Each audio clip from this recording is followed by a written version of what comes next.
148.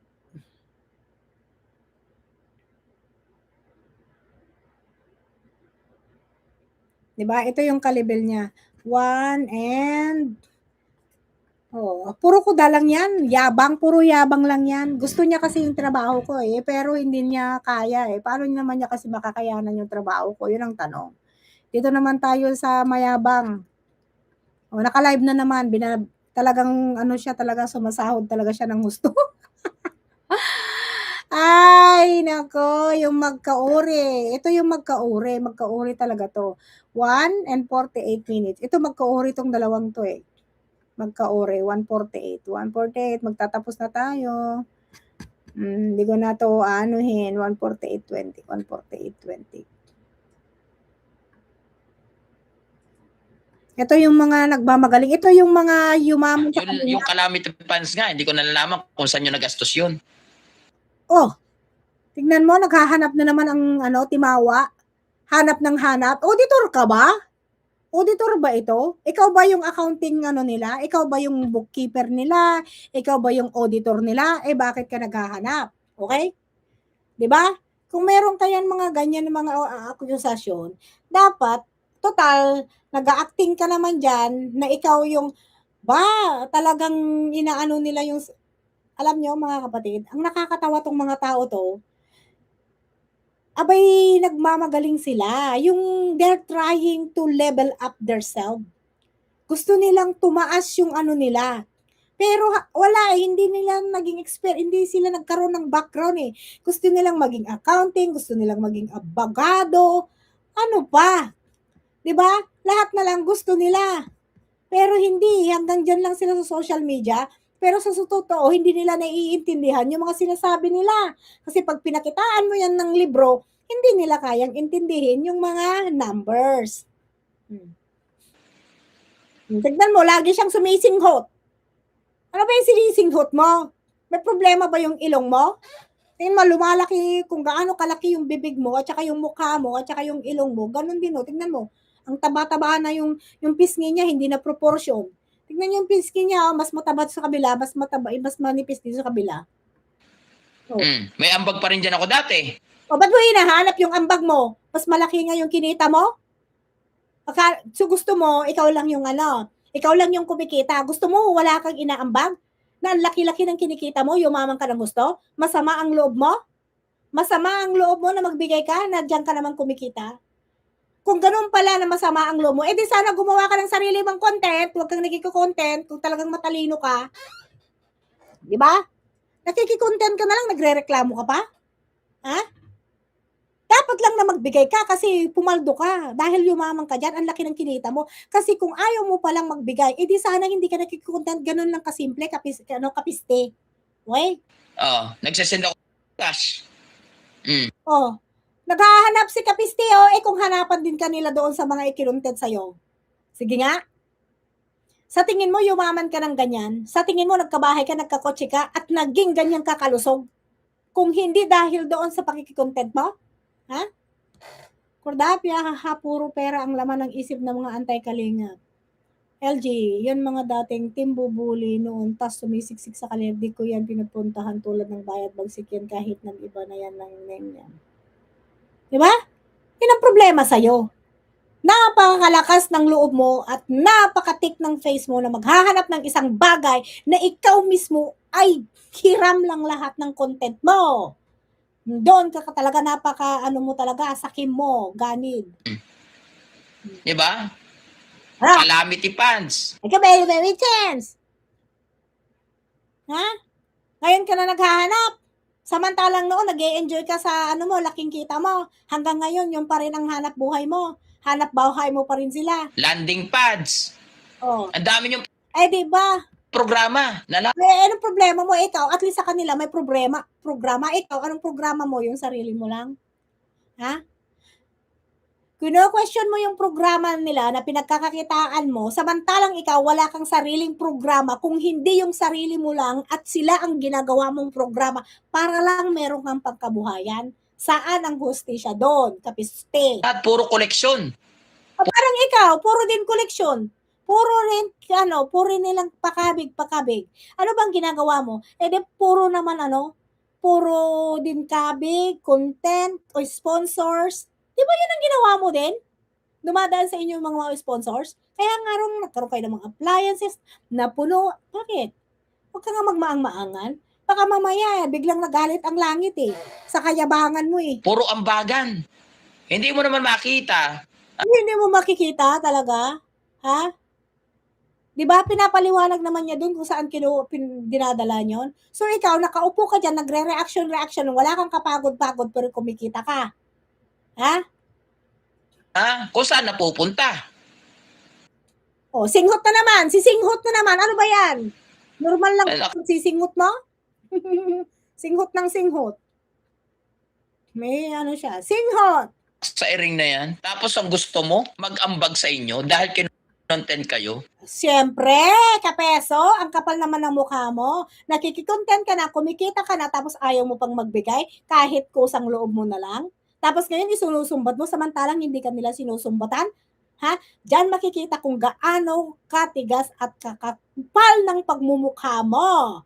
Ha? Kasi gusto mo ay ikaw lang ang kumikita at ikaw lang ang nabubusog sa pinaghirapan ng iba. Wala kang kahirap-hirap, yumaman ka na lahat. Umasensyo na kayo, nawala na kayo doon sa kahirapan. Ngayon, isinusumbat mo, samantalang ikaw hindi ka nila sinusumbatan. Ulo mo. Ulo mo din, lumaki. Dati nga ang liit, Saan ba yung mga picture na yon?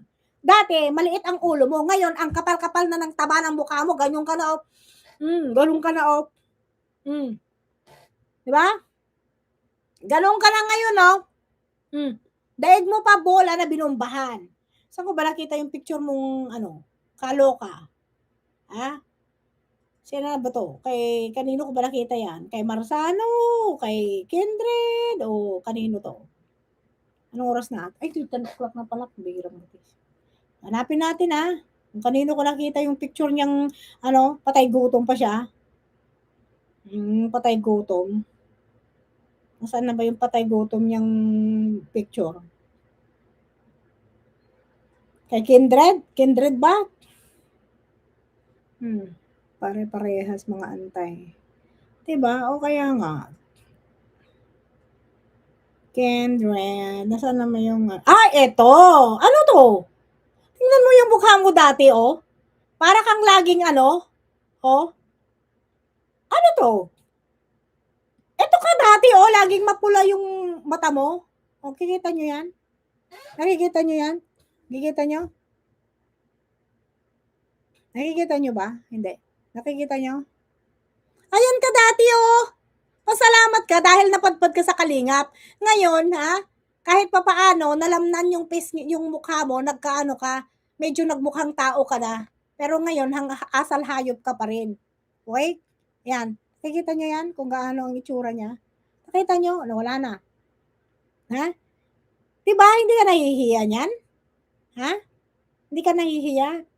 Na ganyan ang itsura mo dati? Ito, tingnan mo naman, Para kang laging para kang laging pulang-pula yung mata mo lagyan, para kang laging may dyan. Tingnan mo. Anong itsura yan, kapeso? Ano yung itsura mo dati, Hindi ba dapat yan ang pinagpapasalamat mo kahit papaano nagmukha ka ng konting tao? Di ba? Tingnan mo. Tingnan mo yung itsura mo noon. At ngayon, nang yabang-yabang mo. Salamat sa kalingap ka dapat. Thank you kalingap kahit ka papaano para kang timang dati. Nakipag-participate ka pa doon sa sayaw-sayaw. Di ba uto-uto ka rin? Manigas ka dyan. Hanggat walang sinabi si YouTube na mag-ambag sa inyo, walang mag-aambag sa inyo. Kailangan si Kapeso lang ang kumikita, ganon. Kailangan si Kapeso lang ang inyong bubuhayin. Kasi kawawa naman, baka bumalik siya sa dati niyang itsura. Ang kapal mo. Kung talagang magaling ka, gumawa ka ng sarili mong content. Hindi yung nakikikontent ka. Kasi ang ginagawa mo, nakikikontent ka na nga lang, mayabang ka pa, hambog. Para bumalik ka sa dati mong itsura. Ang tanging maambagan lang dito ang kumpanya. Saka nagkita O, yun nga, kumpanya, foundation. Ungakas ka ba? No. na yung sa sarili mong katrabaho mo, coworker mo, aambagan mo. Hindi niya coworker yon, foundation yun, di nga? Siya yung boss. Di siyempre ang masusunod, foundation yung pinasukan mo, hindi ka ba nakakaintindi? Foundation. At kumikita ka dahil sa kanila. Saan ka ba nakakita na yung mismong saan ka nakakikita na yung mismong, sampid ang kumikita doon mismo sa pinasukan niya. Kung hindi lang dito, napakahina ng ang mga katwiran mo ay pangsarili lang. Ganid, sakim. Hindi utak ng matinong tao. Kasi saan ka nakakita na ikaw na nga ang nakisampid, ikaw na nga ang pumasok sa bakuran nila, pero ikaw ang kumikita sa kanila? Saan ka nakakita niyan? Dapat nagpasalamat ka dahil nagkaroon ka ng opportunity ganyan na yung kahirapan dati na inaasam-asam mo na gusto mong umangat ng buhay ay dito natupad sa Kalingap. Hindi ba? Natural na tayo mag-aambag ng trabaho, ng benta sa kumpanya para pasahurin tayo. Same thing din yung kapisti. Walang pagkakaiba. Ang pagkakaiba nga lang, kayo kumikita sa kanila. Ngayon, nagbibigay na lang kayo ng donation para doon kahit papaano may pang-ano sila doon. Pangbayad lang ng kahit electrical doon sa landing pad, mga expenses, utilities. Masakit na para sa'yo yon. Ay, ang laki ng kinita mo laban sa kanila. Sa pangalan nila, sa pagdadala ng pangalan nila, at saka sa pagkukontad mo sa kanila, nahihibang ka ba? Ano ka, lutang lagi? At yun ang ginagawa ko. Binebenta ko kayo saan? Sa mga manonood ko. See?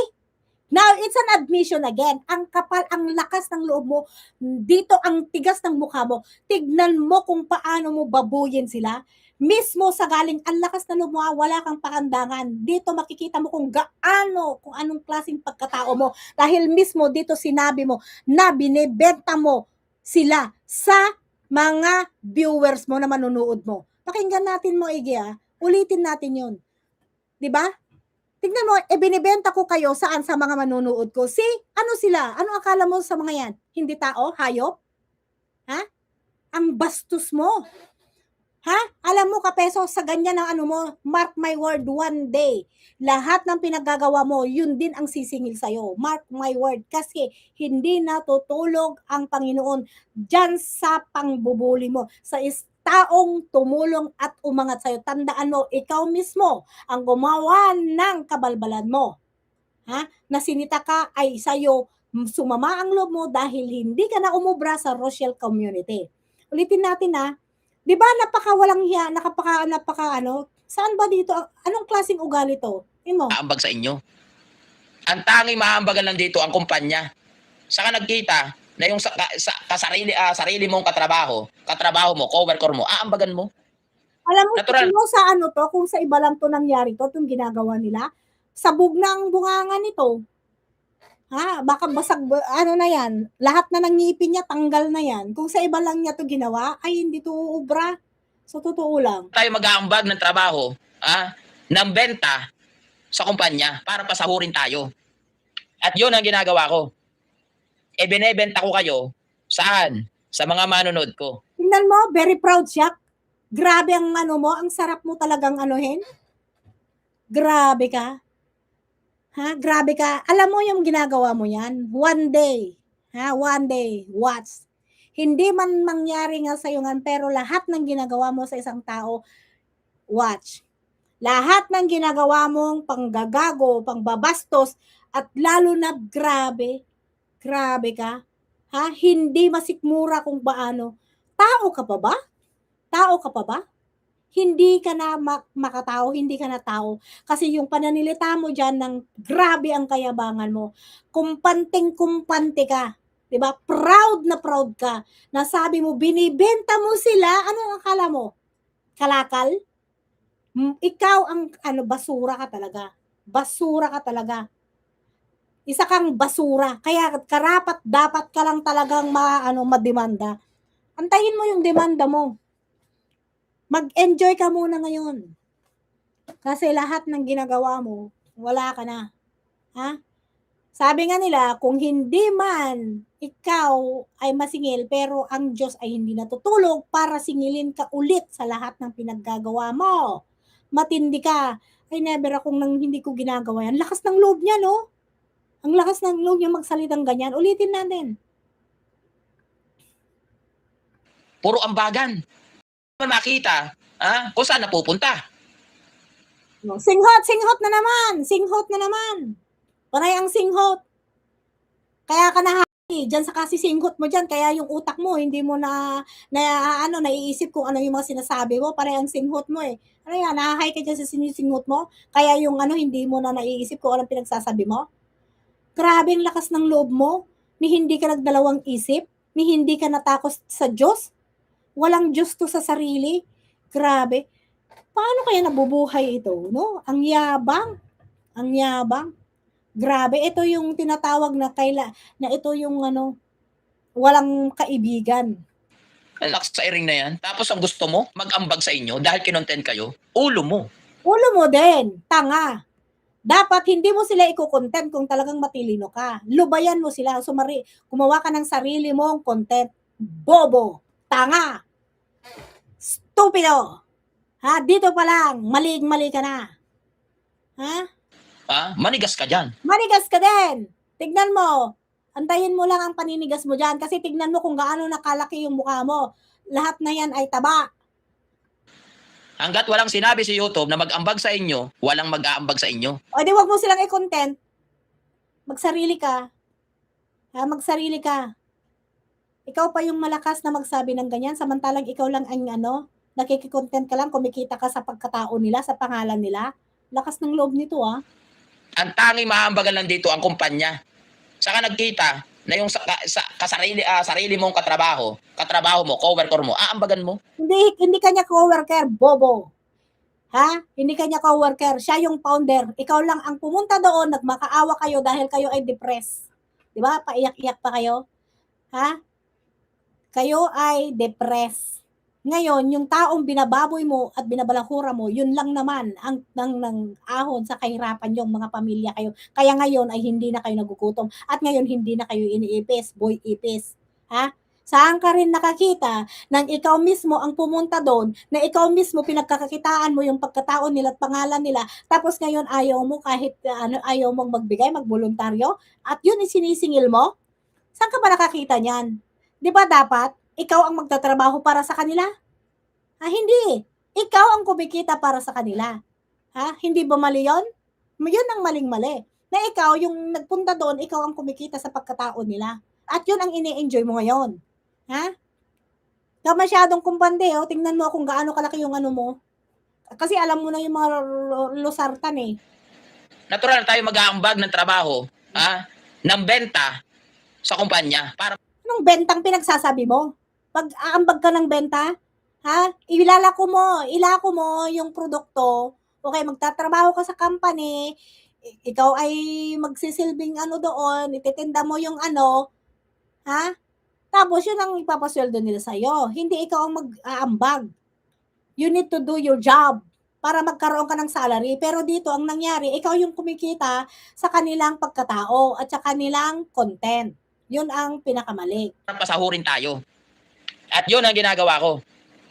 Binebenta ko kayo, saan? Sa mga manonood ko. Yabang mo! Yabang mo! Yabang mo talaga naman. Ang yabang mo talaga. Grabe ang yabang nito. Ang yabang mo, sana nga matuluyan kang sana nga lumabas na yun. Sana nga tinuluyan ka nilang idemanda. Para tignan ko kung gaano kayabang ka. Sana nga. Sana nga. At sino kadalasan din dito yung mga manonood ko? Hindi lang viewers ko, hindi lang supporter ko, hindi lang fans ko, hindi lang yung mga tao naniniwala sa akin, kundi mismo na supporter nyo, nanonood. Di magpasalamat ka. Kasi kung hindi dahil sa kanila, hindi ka naman talaga kilala. Kasi kung talagang ikaw ay talagang magaling at famous, dapat doon pa lang kay Hungry Syrian, abay ikaw sana ay Hindi ka na naghanap ng masisilungan na kumupkup sa'yo na ngayon na pinabalahura mo, hambog nga, napakahambog nga. Nanood sa akin. Huwag ka masyadong maghayayabang kabeso kasi ang daming galit sa'yo. Hindi mo alam kung sino ang kalaban mo. Okay? Hindi mo alam. Kaya ingat ikay, siguro hindi ka na makalabas-labas ngayon. Di ba? Kayo na nga may sabi, si Beyonce ay isang produkto ng Kalingap. O bakit? Ano ang tawag sa kanya? Di ba sino bang nagpasikat sa kanya? Ha? Hindi ba siya? Hindi ba doon?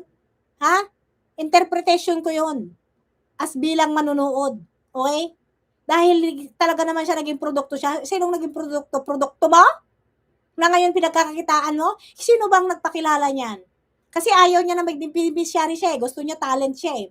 Diba? Gusto niya talent siya kasi naghahanap siya ng mga bayad ng ngungwenta. So, siya ay isang produkto na pinasikat ng Kalingap. Ha? Meaning item. Binebenta nyo saan? Sa viewers nyo. Sa fan. Anong binibenta? Ha? Ikaw nga eh, sila nga binibenta mo eh. Ikaw din ang umamin eh. Lumabas na mismo sa bunganga mo na binibenta mo. Okay? Ha? Na binibenta mo sila. Ngayon, yung ginagawa mo, ipinapahid mo sa kanila. Ikaw, nasaan ngayon ang ano mo? Nasaan ang naging produkto mo? Ha? Nasaan ang iyong mga charities? Wala. Wala, di ba? Oh. Kino-question ka, naghahanap ka, ang galing mong manita, pero ikaw mismo, wala ka kahit isang na charity mo, kundi lang yung sarili nyo at bahay nyo.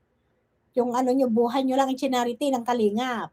Diba? Tapos naghahanap ka, ang lakas talaga ng loob mo, hindi ka na nahihiya. Dito lang ako nakakita ng nilalang, ng nako Diyos ko Lord. Talaga naman. Ha? Kung ako ang magulang nito, kasumpa-sumpa ka. Fans na mga naloloko na mga love team na yan. Sa Parang ikaw, nanlulokot ka din sa mga ano, di ba? Parang ikaw, niloko mo rin sa kanila. Kung alam ba nila na ganyan ang ugali mo, sa tingin mo makakapasok ka doon? Hindi. Kung alam lang nila na mangyayari ito sa ginawa mo, na pagpasok to na pag-trader at ganito ang gagawin mo, na bababuyin mo sila at gagawin. Sa tingin mo, ngayon nandiyan ka ngayon sa estado ng buhay mo. Hindi, di ba? Ha? Dapat yan ang itanong mo sa sarili mo. sa mga supporters na nauuto ng mga love team na yan, gamit yung mga kabataan na yan. Oh, ngayon, nauuto. Samantala noon, nandiyan ka hindi. Dahil kumikita ka. Di ba? Ay nako, magpapaalam na ako. May mayabang talaga. Diyos ko Lord, tinalo pa niya yung ano. Mas malakas pa to sa Tornado at Typhoon. Ito ay isang ano to. Kung ituturing natin ito na ito ay ano, isa siyang disaster. Isa siyang masamang ano, disaster. Okay, so yan ang sabi niya, gano'n, yun ang tinapik natin. So magpapaalam na tayo kasi walang kwenta yung walang kwentang tao, yung nagsasalita diyan, yung 'di ba? So yun lang. 'Di ba? Tingnan mo. Nagsawa na siya sa plastic niya. Ngayon, ang binibenta na niya, yung pagkatao na ni Labal, yun na yung binibenta niya ngayon. Alright, mga kapatid. Bye po. Thank you so much and good night, mga kapatid. Salamat po sa inyong pakikinig at panunod. Good night, good night. Bye-bye. Thank you. Live ka ba, Kuya Sparrow? Bye. Thank you.